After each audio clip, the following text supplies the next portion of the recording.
and you are listening to the Whimsical Word podcast show. Thanks so much for joining me and pressing play. Wherever you are, perhaps in the car or on the bike path, maybe you're on the couch with your favorite cup of coffee. Wherever you are today listening, I'm so glad you're here and you've joined me for another spectacular episode.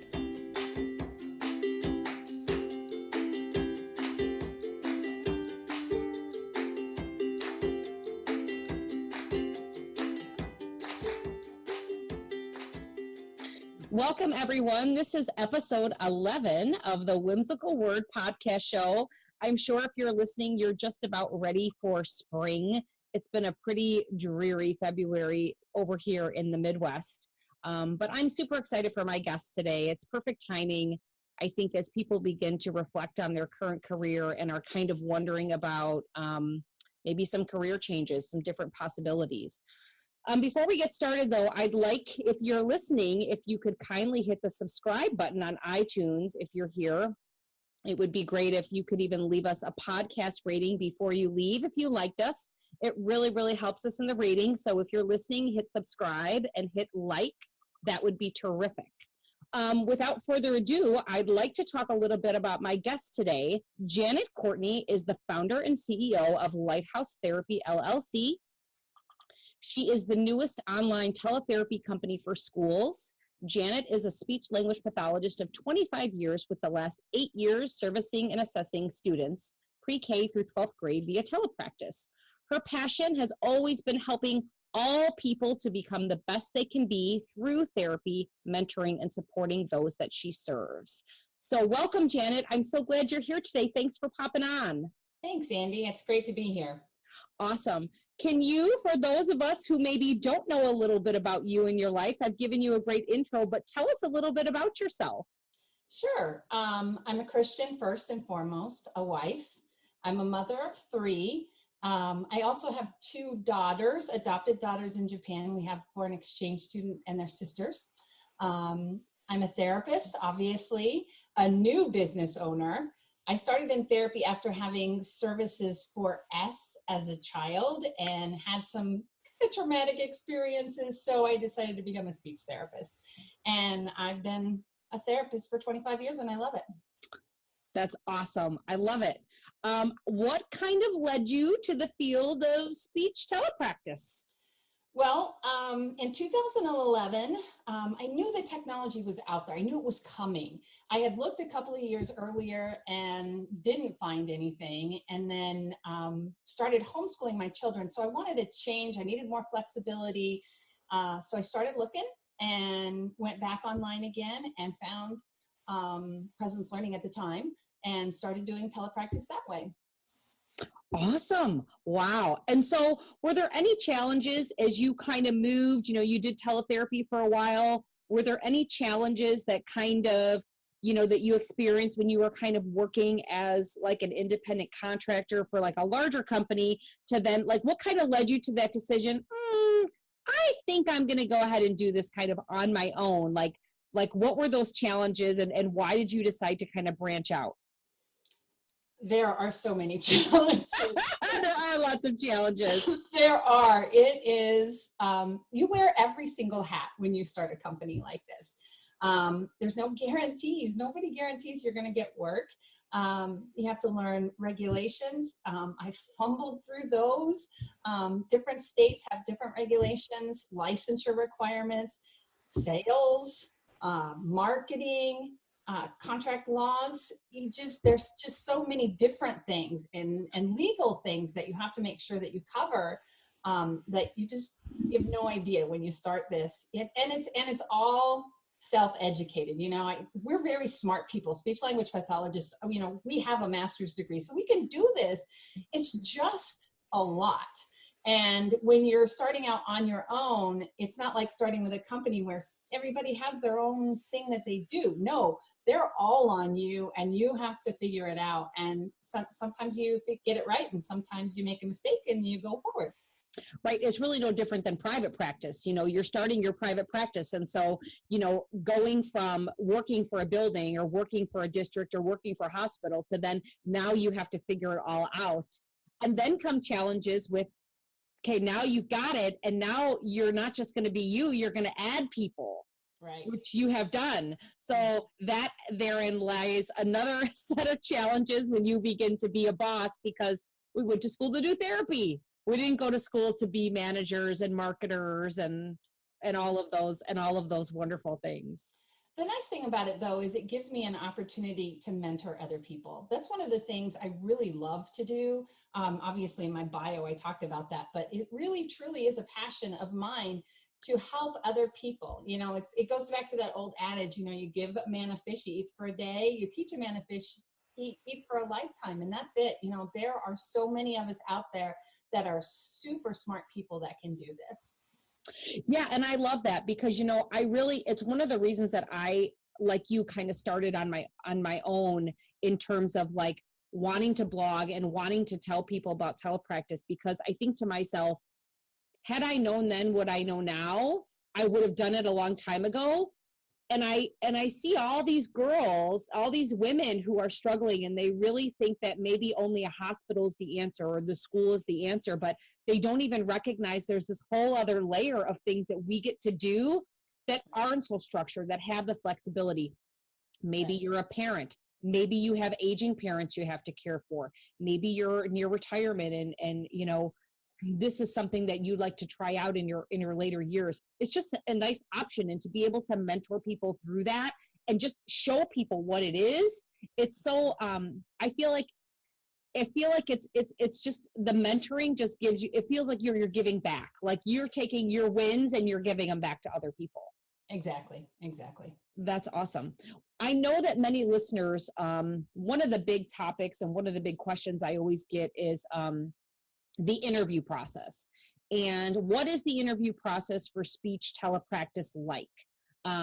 What advice would you give to therapists who will be maybe participating in interviews this spring? I know that you are sort of passionate about interviewing and questions and kind of knowing your worth.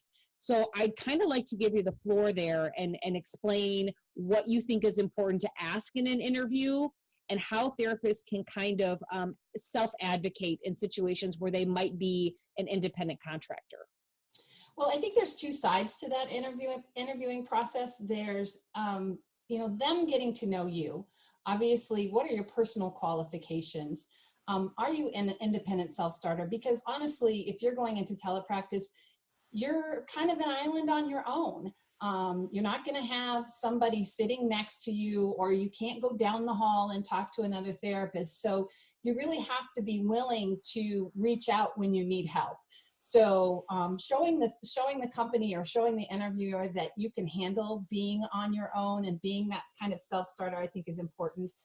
They're obviously going to ask you clinical questions, so you want to be prepared with kind of that information. You know, when I interviewed, it'd been a while since I had done assessments, and so it was really good to brush up on what assessments are out there and, you know, kind of make myself familiar with those again.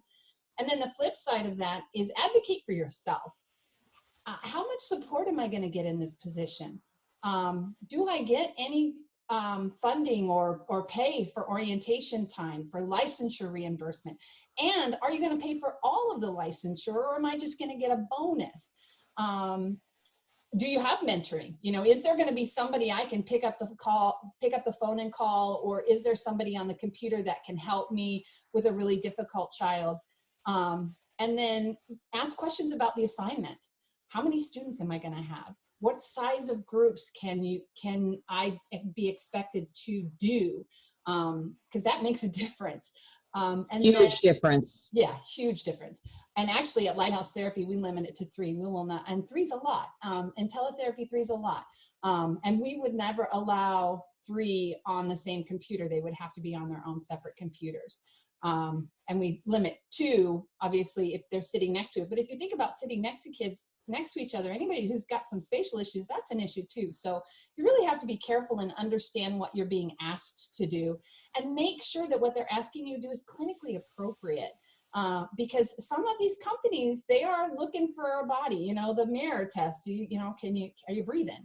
And that's not a position that you want to, especially if it's your first position. You know, you can advocate for yourself and make a position good that may not be as good as you want it to be. But if it's your first time, you don't want to walk into something that's going to be difficult like that. And then how are they communicating with you? How are you going to find out who's your special ed director? Who's your case manager? How do I contact my parents? How do I find all that information that is just kind of something as a school therapist we just take for granted? It's there. But how do I access that IEP and make sure that what I recommended is going on there? Some will give you direct access, but not all of them do. And if they don't put in that IEP, what you said, then you have a problem, because now you're giving something that's outside of what the IEP says, and that's a legal document. So I think just making sure that all of those pieces are there and that you ask those questions. And if they're vague, if they're not giving you clear answers, or they say, well, we don't know for sure which assignment you're going to be at, well, you can go, okay, well, I kind of need to know. I don't need to know right this second, but please, I'd like to know before we go forward. Or however, it's up to you as a interviewee if you want to accept a position and not know exactly what you're going to get. But just know that if you do that, you're not going to know what you're going to get. I love that. I think you touched on a couple things that I love. Personality. When you do this job, you have to be a problem solver. You absolutely have to be an independent problem solver. You have to be able to work on an island. You have to be able to be resourceful. If you don't know the information, you have to be able to work a little bit on your own before sending a 7-paragraph email to somebody. You have to be able to do that. And I think that's huge. And I actually have on my website, I have a quiz, a teletherapy quiz that kind of looks into those personality traits, because it may not be for you. It may also not be for you if you're a person who is an extrovert. I know I have struggled with that, because I like to be around people and I feed off the energy of people. And when you're home by yourself, that's another thing that may not click for you. I love that you talked about the training. I mean, training is huge. If you are not going to be given really good training, you're not going to feel good about your first day on camera, and you're not going to therefore show to the client that you feel prepared. And so that training is so important. I think people don't ask as much about the training and the mentorship. Having a mentor is so important. That one person that can help answer those questions for you. My mentor was amazing when I started. I won't mention her name, but you probably will know her. I'll tell you after camera, but she's just a wonderful lady, and I got super lucky. I think too, just 1 second. When you talk about the mentor, something that people know me, who I've mentored before, I just want to say this because it's really important. The only stupid question is the one that you don't ask. If you don't know the answer, ask the question. Agreed. And the other thing that I wanted to point out too is, you talked about the 7-paragraph email. Never send an email in anger, because boy, that email, once it's out there, it's out there. So, make sure that you monitor yourself. Again, it goes back to that being independent part. Sure, absolutely. I think too, the candidacy for telepractice, I struggle with this part, because, we love to say that all children can be serviced through this model. And I think school districts really like to believe that all kids or all adults can be serviced through this model. And if a certain population is your wheelhouse and you absolutely are good with that population on the ground and you want to give that population a try via telepractice, I think that it can be a go. But I also think that sometimes we just have to agree that some people aren't good candidates. And as an interviewee, I would want to know, what is the protocol if I get in and I start working with a student and I take data for 8 weeks and then go, I'm sorry, but I don't think that this student is a good candidate. I think asking that question would be a good question too, because some people don't have a policy in place. Right, and they aren't all. Not every child is. I mean, I've done it for 8 years now, and in that 8 years, there's only been two students that have really said, absolutely, this is not an appropriate child. And that's through problem solving and figuring it out and understanding my clients.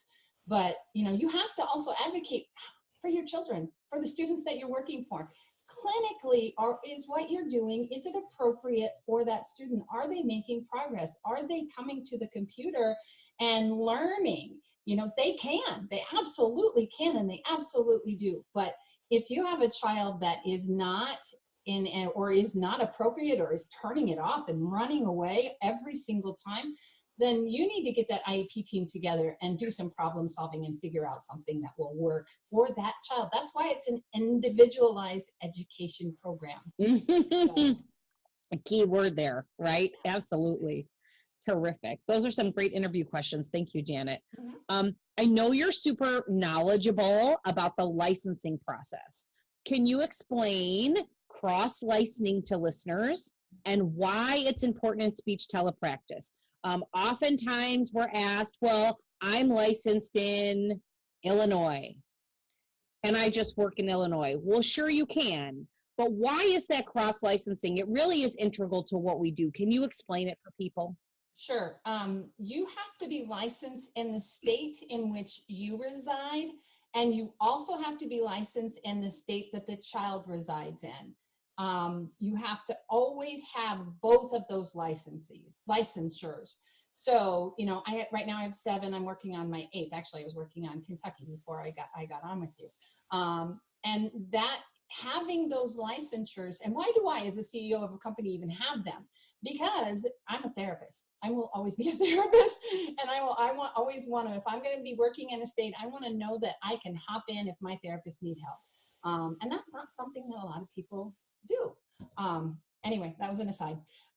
But you have to, but I would, when you're working on getting your license in another state, that's another thing. Where do you need me to be licensed? Look for reciprocity. Does this state that you're going to, do they have reciprocity with the state that you're in currently? Or do they have an ASHA CCC option? A lot of times states will say, okay, you don't have to show me all of this stuff as long as you have your C's, because when you get your C's, you went through all of the stuff that they want for their new grads.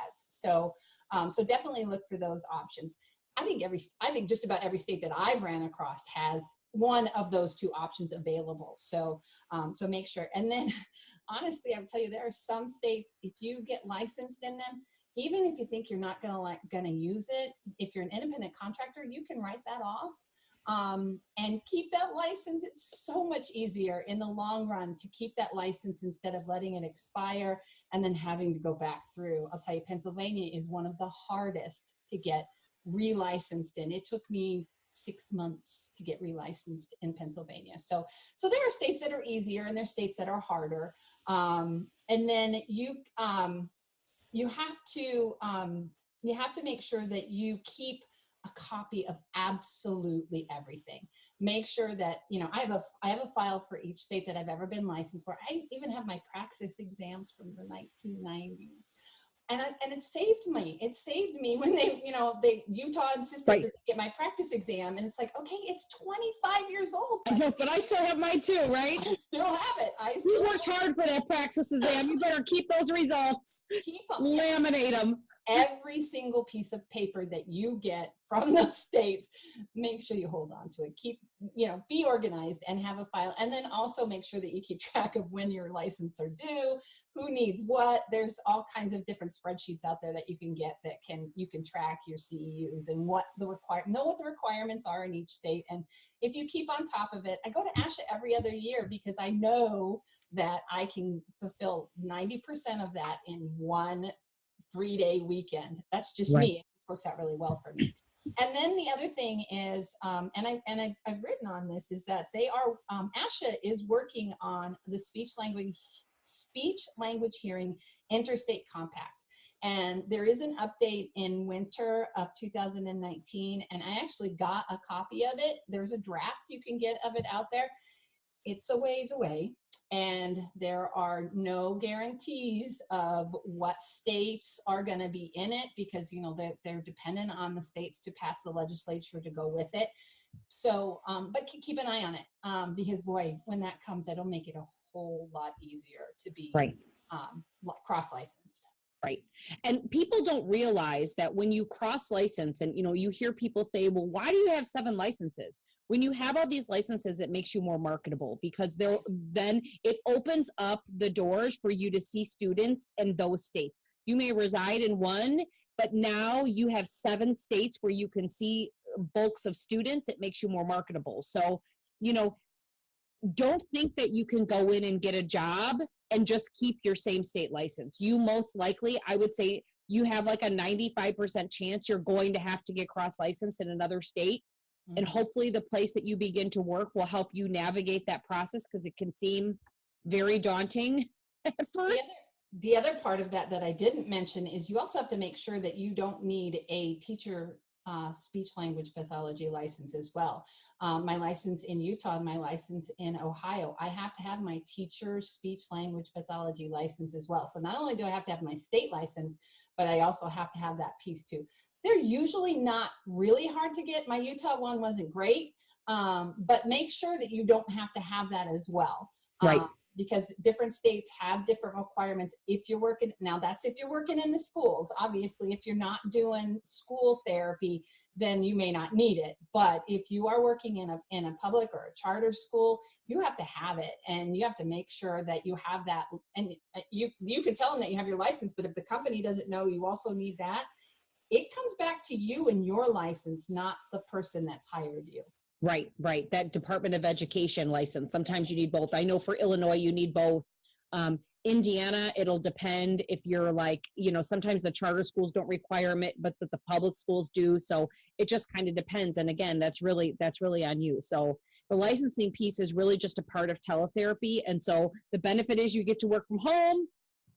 The downside is you have to get lots of licenses, and hopefully you get reimbursed for some of that. So I love that you touched on that. Right. Terrific. Another question that I often get is about managing behavior in virtual therapy services. Can you describe the role of like a facilitator or an e-helper?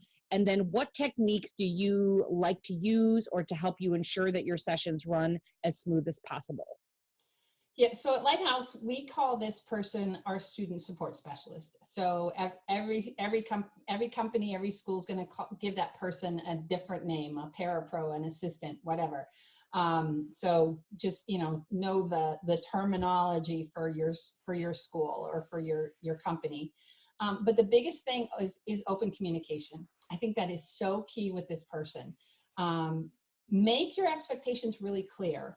The amount and the type of clinical help that they're going to give that child versus answering for the student or whispering in the background. You know, they do right.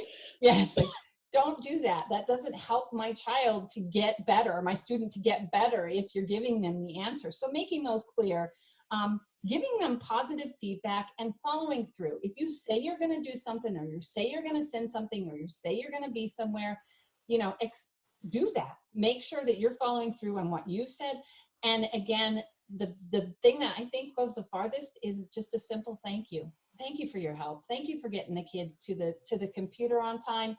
These people are, you know, they are your hands and feet there. So, you know, you need them in your ring. You need them on your side, in your corner, because those are the people that are going to make or break your experience in that school.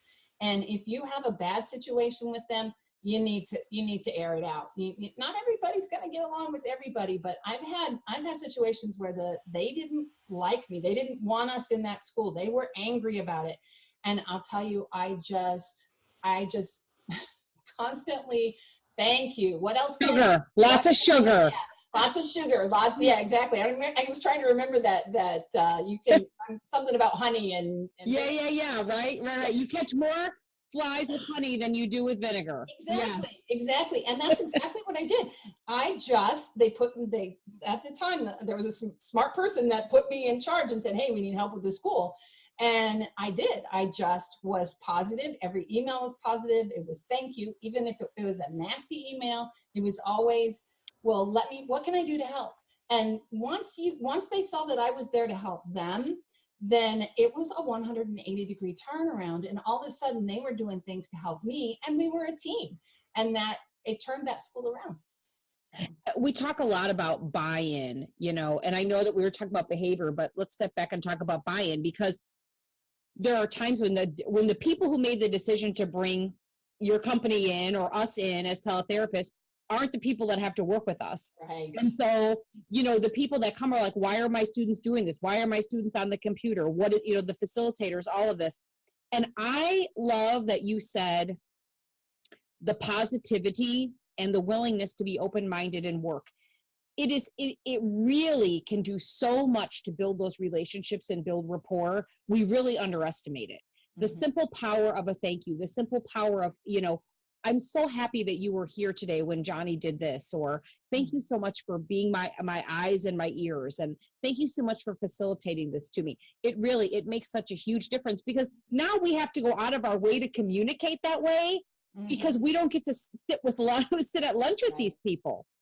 Right. It does. And it makes a big difference. And, you may be the only person that day that pats that person on the back, so be that positive light in their day. Know that they're going to come to you and have a positive experience, and honestly, if you have that experience and you set up very clear expectations for the child or the student in your classroom, behaviors become secondary.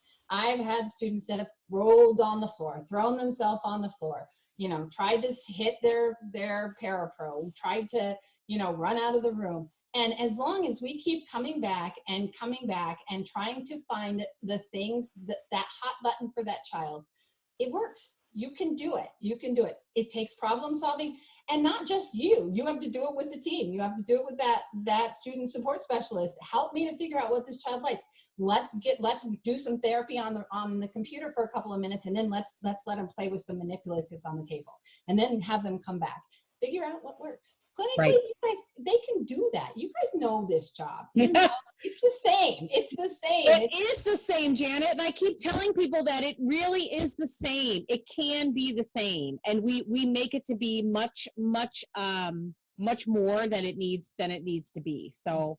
Absolutely. I love that. What advice would you give to an SLP with zero school experience who might love to transition to telepractice, when really the majority of opportunities, it seems, are kind of more with school-age kids? Yeah.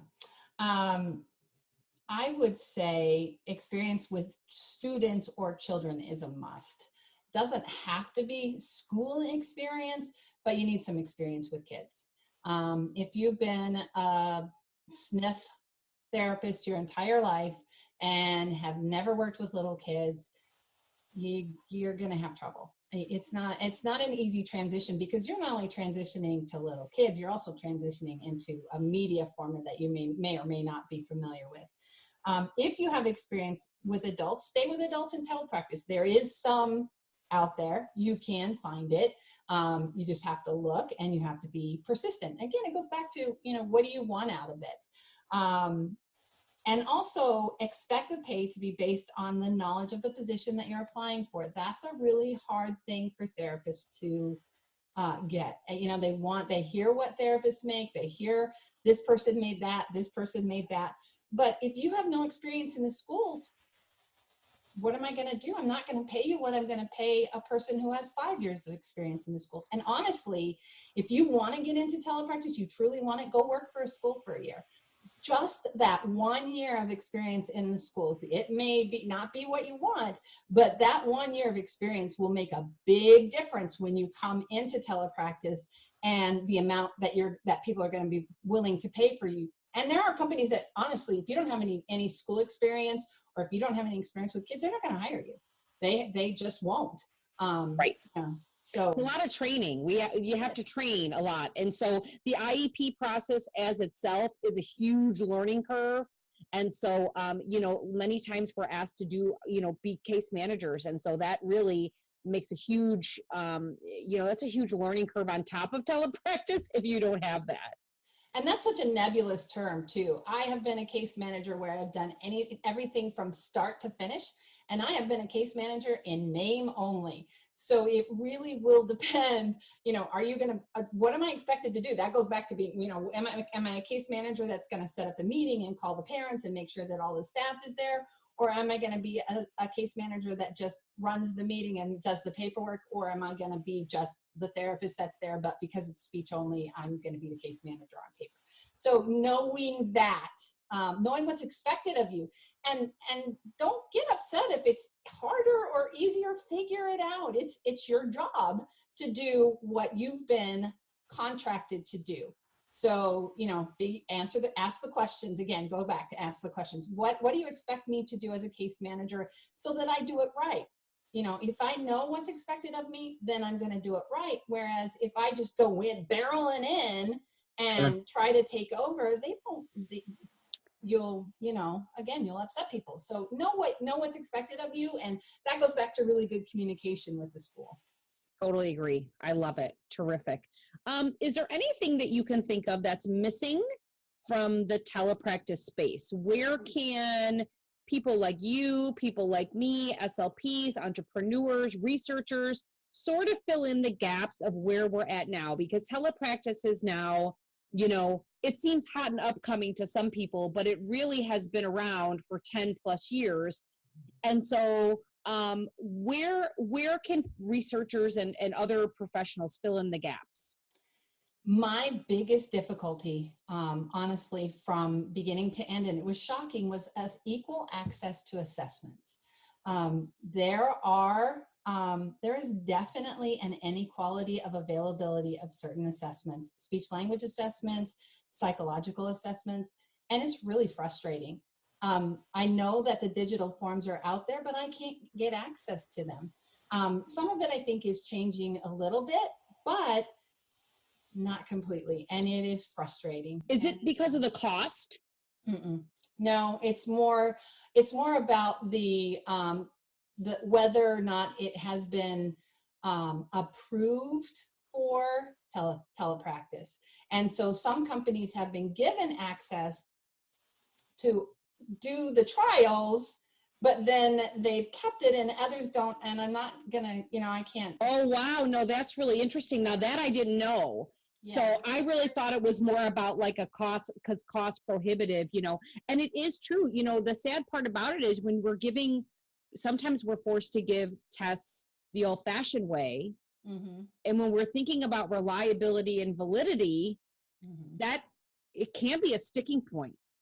Yeah, and I understand that, the publishers have to make sure that it is reliable, and yet it's frustrating because it's like they're not opening it up for anybody else, and it seems like it's taking a lot longer than it should to get to that point. So okay, yeah, and that's just my frustration. Certainly there are assessments out there. But there's some that I would like to have access to, and I don't right now. Okay, so let's talk about if you have to test a child and you're going to go in and you're going to purchase the hard copy of the test. Okay. In your experience, what is the best way to do that? Because we shouldn't be holding things up to webcams. Like if let's say you're an independent practitioner and you're like, I've got to give X test, but I can't get access to it online. I'd love to hear your advice on what to do. Well, you're going to have to give a different test, honestly. I mean, if you have a documentation camera and you feel like you can really get a good picture of the stimulus material and the child can see it well, again, it goes back to you're professional. You're a professional. Can you get it to the point where the child is seeing what they need to see? Most of them, there is something. Pearson has many that are digital copies, and what we do is we screen share. Most software out there has a screen share feature, and you can screen share the digital material so that the child can see it in a very clear way. There are parts of tests, know ahead of time that you're going to have the child point at the screen, so you're going to have to move that camera so it's looking at the screen and that finger and where that finger is pointing for that particular test. So know that ahead of time, and you can give good assessments. I've been doing assessments, and I was on our assessment team for the last 7 years. So, knowing the test that you need to give, and it does limit you though. If you have a test that you love and it's not digital, you're going to have to decide clinically. I know. I don't want to talk about it. It makes me very sad. We're not going to name names, but yes, you feel like a little kid kicking your way out of the sandbox because you're like, I really want to use that test. And I remember when I was brick and mortar and I want to use it. And so I know, I totally get what you're saying, you know, and then you've got the test with the little pieces and the manipulatives for the little ones. And so those become challenging too. So it can be done. But the other part that we also forget is sometimes you might get lucky enough if there is a child that you really feel like that test is in that child's best interest. It's never a bad thing to ask if there's a therapist on site from another building that could come over and test and just report on the results. Right. And there are some districts, that's what they do. None of the assessments are done online. You know, they have an on-site therapist that does all of the assessments. Others, they switch back and forth. I have one contract right now that they finally started asking us to do assessments. And I'm like, yay! You know, now I can't get my favorite test. But we're finally over at least that hurdle, you know. And sure. Honestly, you know, if you can get a good picture of where that child is functioning with the test, yes, you like your favorite test, and I get that. But again, it goes back to being flexible and making sure that you're doing what's in best interest of the child. Always go back to the best interest of the child. Right. And that's what we always have to remember, that in this game, it's our license, there are C's. And just like any other place that you work, whether it's a hospital, whether it's a school, at the end of the day, those are your C's, and you have to stand up. If for any reason you feel that you're in violation of the ethics or anything that it is that you're uncomfortable with, you have to stand up for yourself and your license, because nobody else will. Right. Because you're an independent contractor, and people don't realize that a lot of these positions as independent contractors, you're independent. The lawyers for that company are not going to come to you. They're going to protect that company, not you. Right. So, you know, that goes back to liability insurance and making sure you have it. If you do your job well, it's not an issue. You just take care of your kids, and you advocate for them, and you do the best job that you can, and you can do this really well. Right. Well, Janet, it was so awesome to have you on today. Where can people find you and Lighthouse Therapy? Okay, well, our website is very easy. It's lighthouse-therapy.com. Again, it's just the word lighthouse, -therapy.com. We are going to have openings for the fall. I don't have anything currently that we're hiring for, but we will have some positions open in the fall. Please check out our blogs. We try to blog weekly. It's a loose weekly. You can even sign up for notifications for our blogs. And we also have, if you have a school that's looking for a company that's considering telepractice, we actually have a $750 referral bonus program for schools. So if you refer a school and needing either, whether they hire us for additional support or they hire us as their only therapy provider, the day that we sign that contract, whether you work for me or not, I will cut you a check for $750. Whoa, wow. So if you know of a school, or if your school that you work in, you want to go to telepractice. Maybe you have a maternity leave that's coming up that you need some coverage for. And so you're like, hey, wink, wink, I have a friend and her name is Janet. Yeah, so there's actually, if you go to our website, there's a referral tab. There's a careers tab. We have multiple tabs on our website, but, and just know that we are a company that is run by therapists for therapists. We advocate for you. We want to take care of you. If you come work for us, we are a company that's going to look out for you. We're not going to put you out there and just let you falter. So that's not who we are. Well, that's awesome. Janet, I've wanted to meet you forever. We've been kind of social media colleagues for a while, so I'm really happy that I finally got to put a name to a face, and I'm super happy that I was able to interview you. Thank you so much for your time. I think your experience and your knowledge regarding telepractice really benefits the community as a whole, and anyone listening, know that Janet knows what she's talking about. So you're very lucky that be happy that I was able to snag her and bring her on the podcast. So you guys can find her at lighthouse-therapy.com. And then I will also put a link to her website right in the show notes so that you can find that directly if you're listening. And then if you want to reach out to Janet for any reason, you can just click on that link and head right on over to her site. And keep in reminder, people, that referral bonus sounds pretty exciting. So I might maybe tab that. That sounds like a great idea. So anyone listening, thank you so much. I appreciate you being here. Please continue to tune in every single month. I have somebody lined up for the next couple months, and I've got some really great guests I think that you would love to listen to, especially a great episode on telepractice assessment, hopefully coming up. So thank you so much for listening to this episode.